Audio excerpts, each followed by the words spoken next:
ಕಾರ್ಯಕರ್ತರು, ಮುಖಂಡರುಗಳಿಗೆ ಹಾಗೂ ಮಾಧ್ಯಮ ಮಿತ್ರರಿಗೂ ನನ್ನ ಅನಂತ ನಮಸ್ಕಾರಗಳು. ನೀವೆಲ್ಲ ತಿಳಿದಿರೋ ಹಾಗೆ ದೇಶದಲ್ಲಿ ಸಣ್ಣ ಪಾರ್ಟಿಗಳು ಹುಟ್ಕೊಂಡಿದ್ದಾವೆ. ಅವು ಬೇಕಾದಷ್ಟಿದ್ದಾವೆ. ಅವೆಲ್ಲ ಅವರಿಗೆ ಅನುಕೂಲಕ್ಕೆ ತಕ್ಕಂತೆ ಅವು ಬದಲಾಗುತ್ತೆ. ಆದರೆ ನಮ್ಮ ಪ್ರಜಾಪ್ರಭುತ್ವ ಮತ್ತು ಮೌಲ್ಯಗಳನ್ನು ಗೌರವಿಸುವಂತಹ ಮತ್ತು ಪ್ರಜಾತಾಂತ್ರಿಕ ಮಾರ್ಗವನ್ನು ಮುನ್ನಡೆಸುವಂತಹ ಪಕ್ಷ ಅಂದರೆ ನಮ್ಮ BJP ಪಕ್ಷ ಅಂತ ಹೇಳ್ಕೊಳ್ಳಿಕ್ಕೆ ಹೆಮ್ಮೆ ಪಡ್ತೀವಿ ನಾವೆಲ್ಲ. BJP ಸದಸ್ಯತ್ವವನ್ನು ನಮ್ಮ ಮೋದಿಜಿಯವರು ಚಾಲನೆ ಕೊಟ್ಟಿದ್ದಾರೆ. ಅದಕ್ಕೆ ಮಾಡಲಿಕ್ಕೆ ನಾವೆಲ್ಲ ಒಗ್ಗೂಡಿ ನಮ್ಮ ಕ್ಷೇತ್ರಗಳಲ್ಲಿ ಹೆಚ್ಚು ಸದಸ್ಯತ್ವವನ್ನು ಮಾಡಲಿಕ್ಕೆ ನಾವೆಲ್ಲ ಶ್ರಮಿಸೋಣ ಅಂತ ಹೇಳಿ ತಮ್ಮಲ್ಲಿ ಕೇಳ್ಕೊಳ್ತಾ ಇದ್ದೀವಿ. ಭಾರತ ದೇಶನ ಒಂದು ರಾಷ್ಟ್ರ ವಿಕಸಿತ ಭಾರತ ಮಾಡಲಿಕ್ಕಾಗಿ ಶ್ರಮಿಸುವ ನಮ್ಮ ಮೋದಿಜಿಯವರಿಗೆ ನಾವೆಲ್ಲ ಬಲವನ್ನು ಕೊಡಬೇಕಾದ್ರೆ ನಾವು ಹೆಚ್ಚು ನಮ್ಮ ಸದಸ್ಯತ್ವವನ್ನು ಮಾಡಲಿಕ್ಕೆ ನಾವು ಮುನ್ನುಗ್ಗೋಣ. ನಾವೆಲ್ಲರೂ ಅವರಿಗೆ ಶ್ರಮಿಸೋಣ ಅಂತ ಹೇಳ್ತಾ ಇದ್ದೀವಿ. ಡಿಜಿಟಲ್ ಭಾರತವನ್ನು ಕಟ್ಟುತ್ತಿರುವ ಹಾಗೂ ಅಭಿವೃದ್ಧಿ ಹೊಂದುತ್ತಿರುವ ನಮ್ಮ ಭಾರತ ದೇಶದಲ್ಲಿ ಹೆಚ್ಚು ಸದಸ್ಯತ್ವವನ್ನು ಮಾಡಲಿಕ್ಕೆ ನಾವೆಲ್ಲ ಶ್ರಮಿಸೋಣ ಮತ್ತು ಮುನ್ನಡೆಯೋಣ. ಆರ್ಥಿಕತೆಯಲ್ಲಿ ನಮ್ಮ ದೇಶ 5ನೇ ಸ್ಥಾನದಲ್ಲಿ ಈಗ ಇದೆ. ಅದನ್ನು 3ನೇ ಸ್ಥಾನಕ್ಕೆ ತರಬೇಕು ಅಂತ ನಮ್ಮ ಪ್ರಧಾನಿಯವರು ಅವರಿಗೆಲ್ಲ ನಾವು ಪ್ರೋತ್ಸಾಹ ಕೊಟ್ಟರೆ ಅವರು ನಮಗೆ ನಮ್ಮ ದೇಶವನ್ನು ಮುನ್ನಡೆಸೋಕೆ ಒಂದು ಮಾರ್ಗದರ್ಶನ ಆಗುತ್ತೆ ಅವರಿಗೆ. ನಾವೆಲ್ಲರೂ ಅದಕ್ಕಾಗಿ ನಮ್ಮ ಏನೇ ಸದಸ್ಯತ್ವ ಜಾಸ್ತಿ ಮಾಡಿದಷ್ಟು ಮೊದಲಿದ್ದು ನಮ್ಮ ಸದಸ್ಯತ್ವ ಎಷ್ಟಿತ್ತು ಅಂತ ನಿಮಗೆಲ್ಲ ಗೊತ್ತಿರೋವಂಥ ವಿಷಯ. ಅದರಲ್ಲಿ ಈಗ ಮತ್ತೆ 10,000 ಕೋಟಿ ಜನರ ಸದಸ್ಯತ್ವವನ್ನು ಮಾಡಬೇಕು ಅಂತ ಗುರಿಯನ್ನು ಹೊಂದಿದ್ದಾರೆ. ಆ ಗುರಿಯನ್ನು ಇನ್ನೂ ಹೆಚ್ಚು ಮಾಡಲಿಕ್ಕೆ ನಾವೆಲ್ಲ ಶ್ರಮಿಸೋಣ. ಇಲ್ಲಿ ನಿಮ್ಗೆ ಗೊತ್ತಿರೋ ಹಾಗೆ ಹೊನ್ನಾಳಿ ಕ್ಷೇತ್ರದಲ್ಲಿ 2014ರಲ್ಲಿ 7,500 ಅದು ಲೀಡ್ ಕೊಟ್ಟಿತ್ತು. ಮತ್ತು 2019ರಲ್ಲಿ 13,000 ನಮ್ಮ BJPಗೆ ಲೀಡ್ ಕೊಟ್ಟಿತ್ತು. ಆದರೆ ಈ ಸಲ 24ನೇ ಇಸ್ವಿಯಲ್ಲಿ 7,000ರಷ್ಟು ನಮ್ಮ ಹಿಂದೆ ಉಳಿದಿದ್ದೇವೆ. ಮತದ ಬ್ಯಾಂಕಿಂದ ಹಿಂದೆ ಉಳಿದಿದ್ದೇವೆ ಅಂತ ಹೇಳಲಿಕ್ಕೆ ನಾನು ತಮ್ಮೆಲ್ಲರಿಗೂ ಅದರ ಬಗ್ಗೆ ಏನು ಅಂದರೆ ಒಂದು ಸಣ್ಣ ಸುಳುವು ಅಷ್ಟೇ. ಯಾಕೆಂದರೆ ನಾವೆಲ್ಲ ಎಷ್ಟು ಹಿಂದೆ ನಾವೆಲ್ಲರೂ ಯಾವ ರೀತಿ ನಮ್ಮ ಪಾರ್ಟಿ ಯಾವ ರೀತಿ ಆಗಿದೆ, ಯಾವುದಕ್ಕಾಗಿ ಹಿಂದಾಗಿದ್ದೀವಿ ಅನ್ನೋದು ನಮ್ಮೆಲ್ಲರಿಗೂ ತಿಳಿದಂಥ ವಿಷಯ. ಅದನ್ನು ಹೇಳಲಿಕ್ಕೆ ಯಾಕೆಂದರೆ ನೀವೆಲ್ಲರೂ ಕಾರ್ಯಕರ್ತರು ನೊಂದಿದ್ದೀರಿ, ನನಗೆ ಗೊತ್ತು. ಯಾಕೆಂದರೆ ಈಗ MLAಗಳು ಯಾರೂ ಇಲ್ಲ, MP ಒಂದು ಕ್ಷೇತ್ರವನ್ನು ಕಳ್ಕೊಂಡಿದ್ದೀವಲ್ಲ ಅಂತೇಳಿ ಕಾರ್ಯಕರ್ತರಿಗೆ ನೋವಾಗಿದೆ. ಯಾಕೆಂದರೆ ಕಷ್ಟಪಟ್ಟು ಅವರು ಆತ್ಮಸಾಕ್ಷಿಯಾಗಿ ಮಾಡಿದ ಕೆಲಸ ಅಂದರೆ ಕಾರ್ಯಕರ್ತರು ಹಾಗೂ ಮುಖಂಡರುಗಳು ಅವ್ರುಗಳ ಮತ್ತು ಅವ್ರದಲ್ಲೂ ಮೋಸ ಯಾವುದೂ ಆಗಿಲ್ಲ ಅನ್ನೋದು ನಮಗೆ ಚೆನ್ನಾಗಿ ಗೊತ್ತಿದೆ. ಅದು ಅಲ್ಲದೆ ಮತ್ತು ಮತದಾರರು ನಮ್ಮ BJP ಸದಸ್ಯತ್ವವನ್ನು ಪಡೆದಂಥ ಮತದಾರರು ಒಂದು ವೋಟ್ ವೇಸ್ಟ್ ಮಾಡಿದಾಗ ಅವರು ಸಹ ಹಾಕಿದ್ದಾರೆ. ಅವರೆಲ್ಲ ಅಷ್ಟೆಲ್ಲ ಹಾಕಿರೋದ್ರಿಂದ ನನಗೆ ಅಷ್ಟೊಂದು ಮತಗಳು ಬರಲಿಕ್ಕೆ ಸಾಧ್ಯತೆ ಆಯಿತು ಅಂತ ಹೇಳಲಿಕ್ಕೆ ನಾನು ಹೆಮ್ಮೆ ಪಡ್ತೀನಿ. ನಾವೆಲ್ಲ ಸೋಲ್ಕೊಂಡ್ರೂ ಸಹ ನಾವ್ಯಾರು ಅದನ್ನು ಮನಸ್ಸಲ್ಲಿ ಯಾರು ಅದನ್ನು ಎದೆಗುಂದದೆ ನಾವೆಲ್ಲ ಮುನ್ನುಗ್ಗೋಣ. ಮತ್ತು ನಾವು ನಿಮಗೆ ತಿಳಿದ ಹಾಗೆ ದೇಶಕ್ಕಾಗಿ ದೇಶ ನನಗೇನು ಕೊಡ್ತು ಅನ್ನೋದಕ್ಕಿಂತ ದೇಶಕ್ಕಾಗಿ ನಾನು ಏನು ಮಾಡಿದ್ದೀನಿ ಅನ್ನೋದನ್ನು ಧ್ಯೇಯವನ್ನು ನಾವೆಲ್ಲ ಇಟ್ಕೊಂಡು ಕಾರ್ಯಕರ್ತರು ಕೆಲಸವನ್ನು ಮಾಡೋಣ. ನಾವು ಮೋದಿಜಿಯವರಿಗೆ ಬಲವನ್ನು ತುಂಬೋಣ ಅಂತ ಹೇಳಿ ತಮ್ಮಲ್ಲೆಲ್ಲ ಕೇಳಿಕೊಂಡು ನನ್ನ ಒಂದೆರಡು ಮಾತುಗಳನ್ನು ಮುಗಿಸ್ತಿದ್ದೇನೆ. ಜೈ ಭಾರತ್ ಮಾತೆ, ಜೈ ರಾಮ್.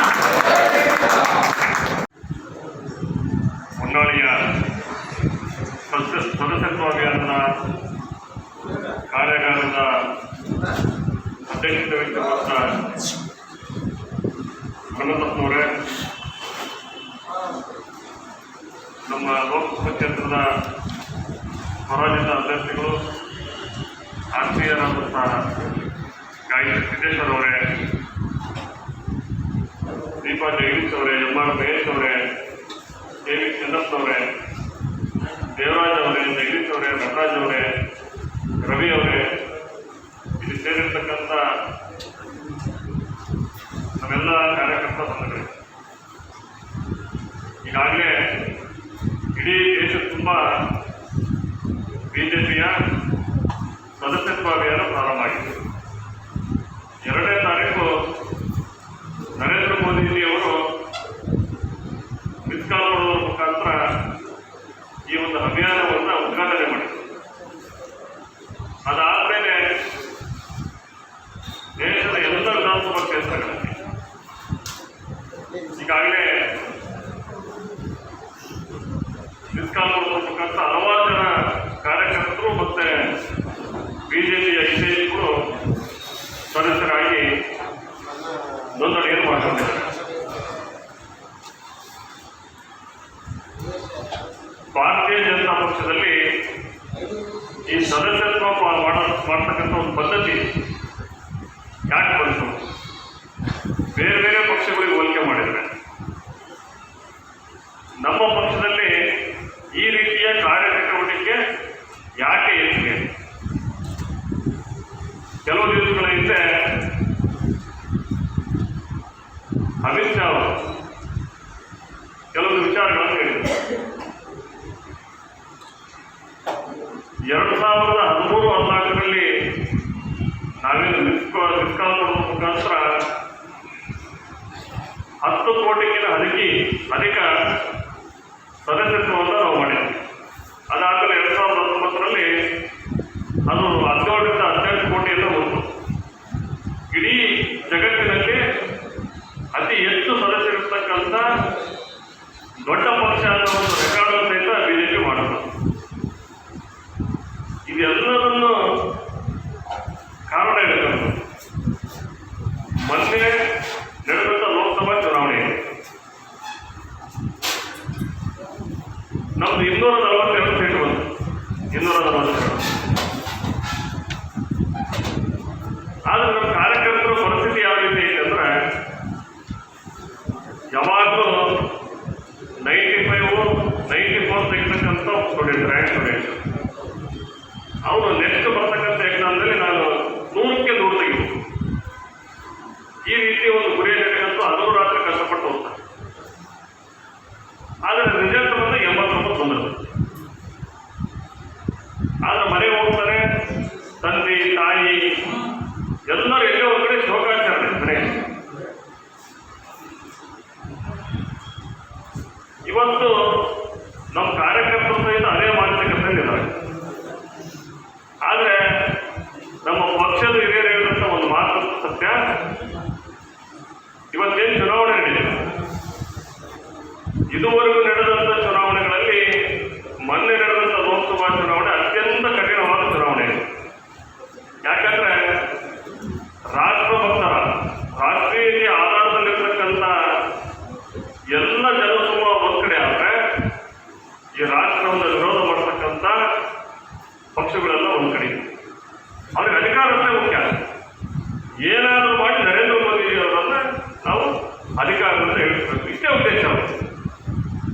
ಆದರೆ ರಾಷ್ಟ್ರಭಕ್ತರ ಉದ್ದೇಶ ಇದೆ ಇಡೀ ಜಗತ್ತಿನಲ್ಲಿ ಈ ದೇಶಕ್ಕೆ ಒಂದು ಘನತೆ ತಂದುಕೊಟ್ಟ, ಗೌರವ ತಂದುಕೊಟ್ಟ, ಅಭಿವೃದ್ಧಿ ಮಾಡಿದಂಥ ಮೊಟ್ಟ ಮೊದಲ ಪ್ರಧಾನಿ ನರೇಂದ್ರ ಮೋದಿಜಿಯವರನ್ನ ಮತ್ತೊಮ್ಮೆ ಪ್ರಧಾನಿ ಮಾಡಬೇಕನ್ನೋ ಉದ್ದೇಶಕ್ಕೆ ಕೆಲಸ ಮಾಡಿದರು. ಹೌದು ತಾನೆ? ಅವರಷ್ಟು ಒಂದು ಎಲ್ಲ ಪಕ್ಷಗಳು ಒಂದು, ಬಿಜೆಪಿ ಒಂದು, ನೇರ ಹಣ ಆಗಿದೆ. ಇದ್ರ ಜೊತೆಗೆ ತೆರೆಮರೆಯಲ್ಲಿ ಕೆಲವೊಂದು ವ್ಯಕ್ತಿಗಳು ಕೆಲಸ ಮಾಡಿದ್ರು. ತೆರೆಮರೆಯಲ್ಲಿ ಅದು ಬಹಳ ಜನಕ್ಕೆ ಗೊತ್ತಿಲ್ಲ. ಇವತ್ತು ನರೇಂದ್ರ ಮೋದಿ ಯಾವುದೇ ದೇಶಕ್ಕೆ ಹೋಗಿ ಯಾವ ಅಮೆರಿಕದವರಿಗೂ ಬೆಲೆ ಕೊಡಲ್ಲ, ಬ್ರಿಟನ್ನರಿಗೂ ಬೆಲೆ ಕೊಡಲ್ಲ, ಇಂಗ್ಲೆಂಡ್ವರೆಗೂ ನಡೆಯಲ್ಲ. ಆ ರೀತಿಯ ನರೇಂದ್ರ ಮೋದಿಜಿ ವಿದೇಶಗಳಿಗೆ ಹೋದ್ರೆ ಅವರನ್ನು ಸ್ವಾಗತ ಮಾಡತಕ್ಕಂಥ ರೀತಿ, ಅವರಿಗೆ ಕೊಡ್ತಕ್ಕಂಥ ಗೌರವ ಯಾವ ಒಂದು ಅಧ್ಯಕ್ಷ ಪ್ರಧಾನಿ ಸಹಿತ ಇಲ್ಲ. ಅಮೆರಿಕ ಸಹಿತ ಇದನ್ನು ಸಹಿಸಲಿಕ್ಕೆ ಸಾಧ್ಯ ಇಲ್ಲ. ನಾವೆಲ್ಲರೂ ತಿಳ್ಕೊಂಡಿದ್ದೀವಿ, ನಮಗೆ ಯಾರಾದರೂ ವಿರೋಧ ಪಕ್ಷ ಇದ್ರೆ ಕಾಂಗ್ರೆಸ್ ಮತ್ತು ಮಿತ್ರ ಪಕ್ಷಗಳು ಅಂತ. ಆದರೆ ವಿದೇಶದಲ್ಲಿರ್ತಕ್ಕಂಥ ಈ ದೇಶದ ವಿರೋಧಿಗಳು, ಮೋದಿ ವಿರೋಧಿಗಳು ಈ ಚುನಾವಣೆಯಲ್ಲಿ ಬೆರೆಯಲ್ಲಿ ಕೆಲಸ ಮಾಡಿದ್ರು. ಕಳೆದ ಆಗಸ್ಟ್ 5ನೇ ತಾರೀಕು ಪಕ್ಕದಲ್ಲಿರ್ತಕ್ಕಂಥ ಬಾಂಗ್ಲಾದೇಶದಲ್ಲಿ ಶೇಖ್ ಹಸೀನಾ ಏನಾಯ್ತು ಗೊತ್ತಾನೆ. ಶೇಖ್ ಹಸೀನಾ ಏನಾಯ್ತು ಅಂತ ಬಾಂಗ್ಲಾದೇಶದ ಪ್ರಧಾನಿ ಅಲ್ಲಿಂದ ಬಿಟ್ಟು ಭಾರತಕ್ಕೆ ಬಂತು. ಇವತ್ತಲ್ಲಿ ಅಧಿಕಾರ ಬೇರೆಯವ್ರು ಮಾಡಿದ್ರು. ಅದಕ್ಕೆಲ್ಲ ಕಾರಣಕರ್ತರು ಯಾರು?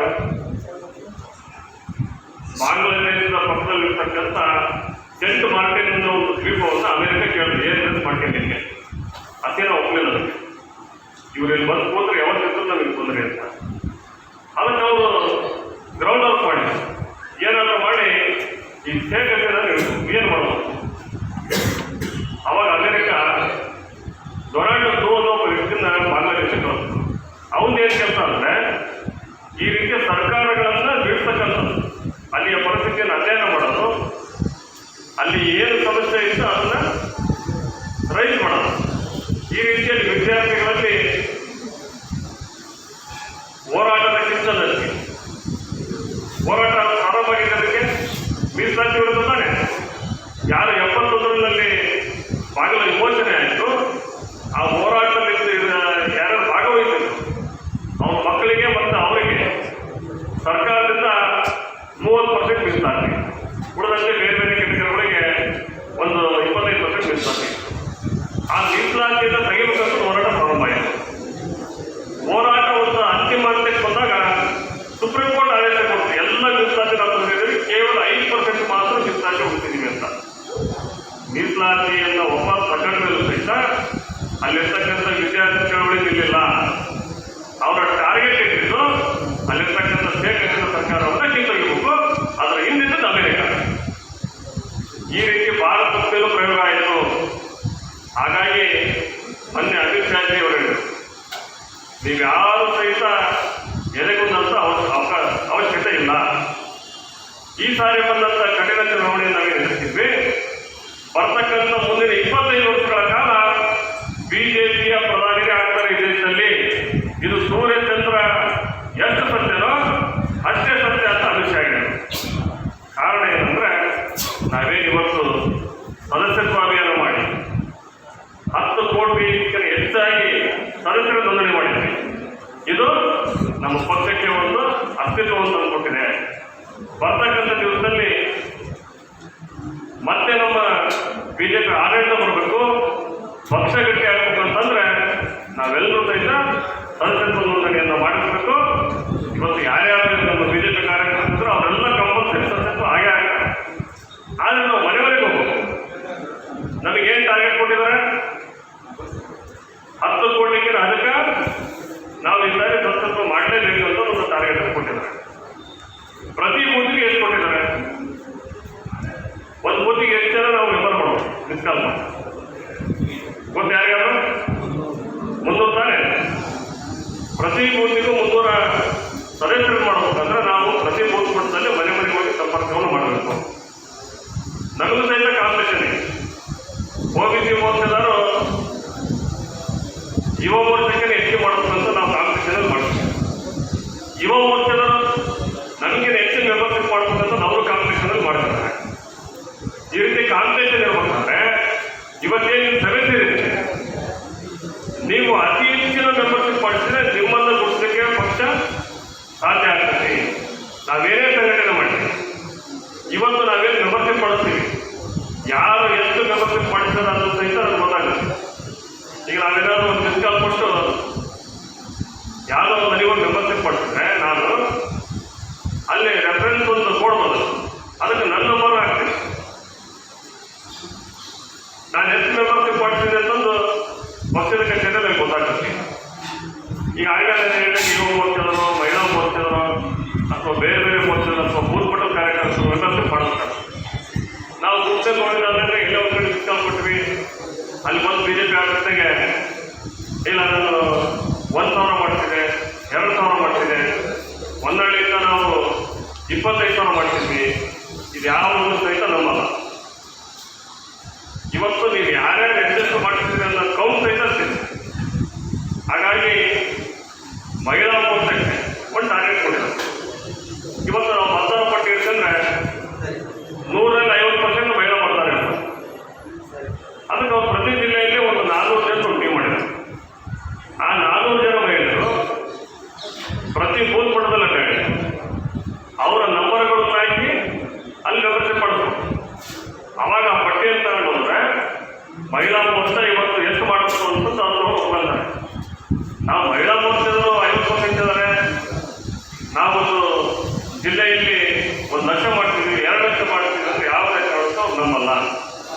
ಇದರ ಅರ್ಥ ಏನಪ್ಪ ಅಂತಂದ್ರೆ ನಾವೆಲ್ಲರೂ ಸಹಿತ ಯಾರ್ಯಾರ ಒಂದು ಕಾರ್ಯಕರ್ತ ಬಂದಿದ್ದೀವಿ. ಪ್ರತಿ ಬೂತ್ನಲ್ಲಿ OBC ಇದ್ದಾರೆ, SC ಇದ್ದಾರೆ, ST ಇದ್ದಾರೆ, ಮಹಿಳೆ ಇದ್ದಾರೆ. ನಾವೆಲ್ಲ ಆ ಮೋರ್ಚಾಗಳನ್ನು ಆಯ್ಕೆ ಮಾಡಿ ಆ ಮೋರ್ಚಾಗಳಿಂದ ಅವ್ರಿಗೊಂದೊಂದು ಟಾರ್ಗೆಟ್ ಕೊಟ್ಟು ಅಲ್ಲಿ ಒಂದು ಬೂತ್ನಲ್ಲಿ 300 ಅಥವಾ 300ಕ್ಕಿಂತ ಹೆಚ್ಚಿನ ಮಾಡಲಿಕ್ಕೆ ನಾವೆಲ್ಲರೂ ಸಹಿತ ಪ್ರಯತ್ನ ಮಾಡಬೇಕು. ಹಾಗಾದ್ರೆ ಮಾತ್ರ ನಾವೇನು ಇವತ್ತಿಗೆಲ್ಲ ಇವತ್ತು ಕಾರ್ಯಕ್ರಮವನ್ನು ಆಯೋಜನೆ ಮಾಡಿದ್ದೀವಿ. ನಮ್ಮ ಶಕ್ತಿ ಏನಾದರೂ ಗೊತ್ತಾಗ್ತದೆ, ನಾವೆಷ್ಟು ಮಾಡ್ತಿದ್ದೀವಿ ಅನ್ನೋ ಸಹಿತ ಗೊತ್ತಾಗ್ತದೆ. ನಮ್ಮ ಸಂಘಟನೆ ಏನು, ನಮ್ಮ ಶಕ್ತಿ ಅನ್ನೋದು ಗೊತ್ತಾಗ್ತದೆ. ಹಾಗಾಗಿ ಇವತ್ತು ಸಂಜೆಯಿಂದಲೇ ಪ್ರಾರಂಭ ಮಾಡಿ, ಯಾರು ಸಹಿತ ನಾವು ಸುಳ್ಕೊಡೋದು. ಈಗ ನಮ್ಮಲ್ಲಿ ಕಾಂಪಿಟೇಷನ್ ಇದೆ. ನಮ್ಮ ಜೊತೆಗೆ ಒಂದು ಹೆಜ್ಜೆ ಇಟ್ಟಾಗ ನಾನು ಮತ್ತೊಂದು ಹೆಜ್ಜೆ ಇಡ್ತೀನಿ. ಆದರೆ ಆಗಬಾರ್ದು. ನಾನಿವತ್ತು ಒಂದು ಮಕ್ಕಳಿಗೆ ಒಂದು ಹೆಜ್ಜೆ ಇಟ್ಟಲ್ಲ, ನಾವು ಒಂದು ಹೆಜ್ಜೆ ಇಡಬೇಕು. ಅಷ್ಟು ಮಾತ್ರ ನಮ್ಮ ಕಾರ್ಯಕರ್ತರು. ಹಾಗಾಗಿ ಇದೀಗ ಬಂದಂಥ ಶಾಂತರಾಜ್ ಪಾಟೀಲ್ ಅವರಿಗೆ ನಮ್ಮೆಲ್ಲರ ಪರವಾಗಿ ಹೃತ್ಪೂರ್ವಕ ಸ್ವಾಗತವನ್ನು ಕೋರ್ತೇವೆ.